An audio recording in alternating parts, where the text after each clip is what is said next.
Alright, thank you for watching this. Take two. Alright, she's done shaking her head. Yesterday, or is it the day before, recently, I made a video which was my thoughts in the debate. One of the people in the debate works for the group Answers in Genesis. And when I was making that video, I thought, I have not made a video telling people what I think about Answers in Genesis. I might as well. I've made videos telling people what I think about some other groups. Not a lot of those videos, but I think I've done some videos like that. Answers in Genesis. There's three parts to this. Some basic facts about them in case you don't know about them. What I think's good and what I think's bad.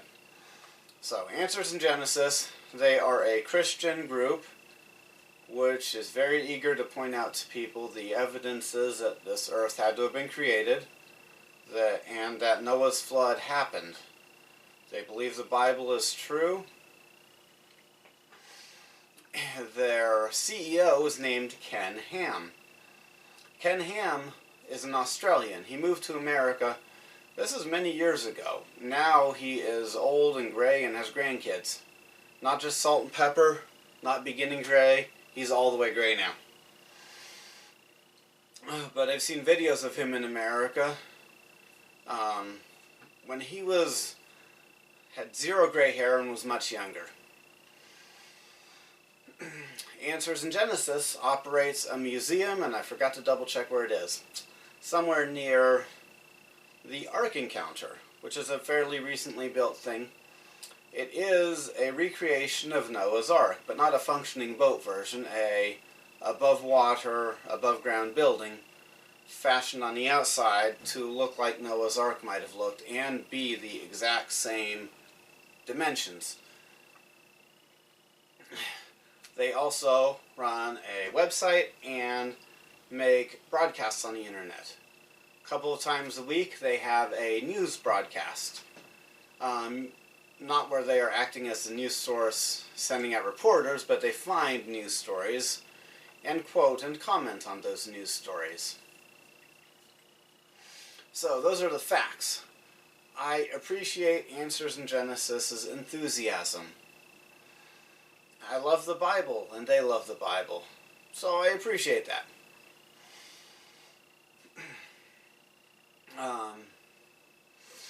I do intend, at some point in my life, when I get around to it, to go see that Ark Encounter. I probably will try to get to their museum. And I watch their shows on a regular basis. And watch their archived and old speeches that are put on YouTube where you can, it's not live and you can watch it anytime.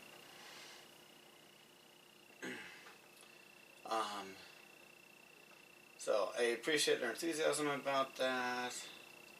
One of the points that Ken Ham makes, which I greatly appreciate, is if you can't believe the beginning of the book, then how can you believe the end of it? More specifically, what he's getting at when he makes that point is, if you're going to say that everything in the beginning of the Bible is figurative and metaphor, or didn't really happen, it's just a nice story, but it's pure fiction, then how can a Christian say that and then trust the end of the book when it tells us about how we overcome sin and how death will be overcome? Death which was brought into the world by the transgression of Adam. Thanks, Adam. We needed you to do it, and you came through for the team.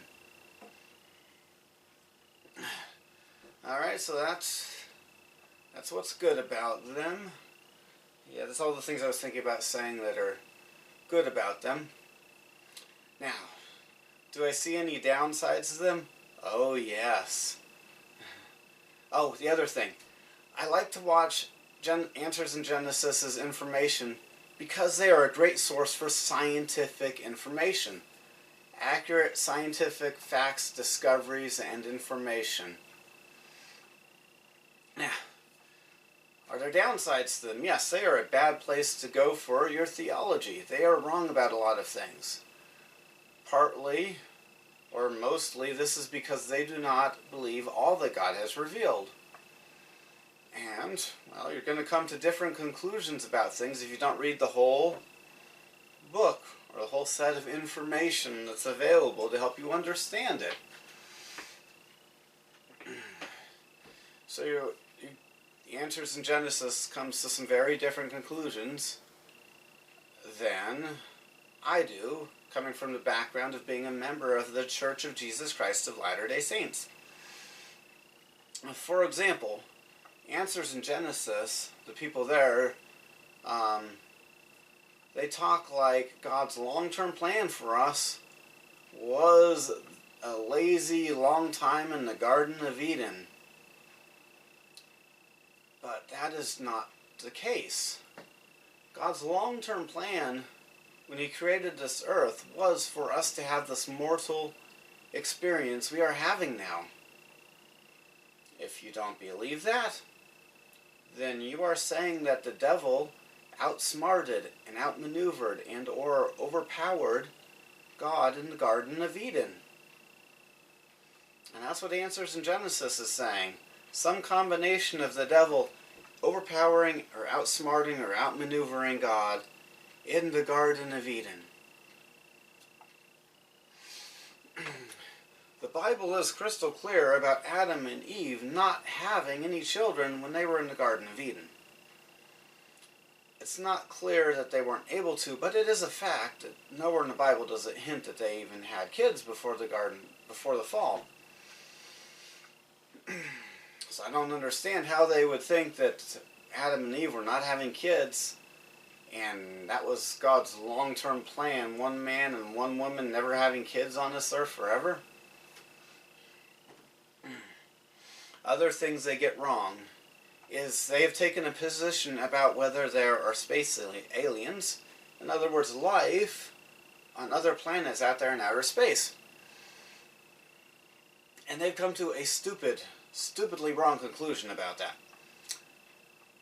Of course there's life out there. I say that because of modern revelations God has given. But even without those modern revelations, the God who can make this world can make others and populate other worlds. Unless Answers in Genesis is believing that God is too weak or powerless to do that. But the Bible definitely, nowhere in the Bible does it say that there is no life on other planets. But Answers in Genesis, well, they are very certain about that. So, now maybe the most important reason that I will never, without a change in Answers in Genesis, never make a donation to them. I'm not saying they won't ever get any of my money, because I am interested in seeing their museums. I'm not going to try to sneak in or just push my way in. I will pay whatever required admission fees are there, but I'm paying the minimum admission fee, no extra donations on top. Answers in Genesis accuses me of not being a Christian. Answers in Genesis does not stick to the topic. You know, Noah's flood happened, Earth was created recently, and evolutionism and the billions of years aren't proven. If they would just focus on that, maybe they would eventually get a donation from me. But I'm not going to donate money to a group that says I'm not a Christian. And it breaks my heart. They're so good about the things they're good about.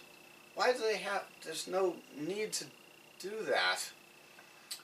They go out of their way to have articles on their website instead of being neutral and, you know, saying, oh, individuals have their personal opinions, but as a group, we accept that the Church of Jesus Christ of Latter-day Saints is a Christian group. Instead of that, they've got articles denouncing us, articles against us when we believe the Bible is true. We believe God made things. We believe that the story of Noah's Ark is true. That should make enough common ground for them to not come after us and attack us and spend their time denouncing us.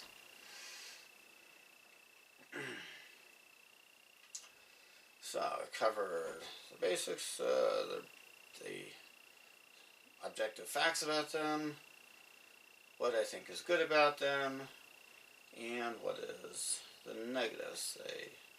If they don't stay focused. And Focus on the Family is one group. I've listened to their radio broadcast. I like to listen to their radio broadcast. They will never get a cent from me unless they change and stop being less effective. Same thing.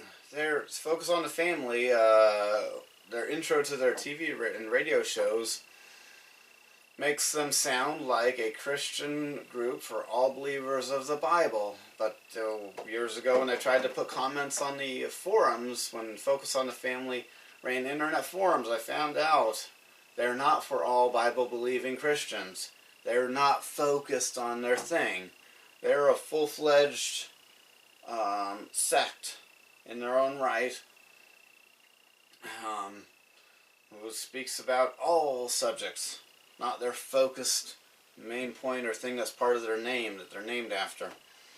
So now you know what I think about answers in Genesis.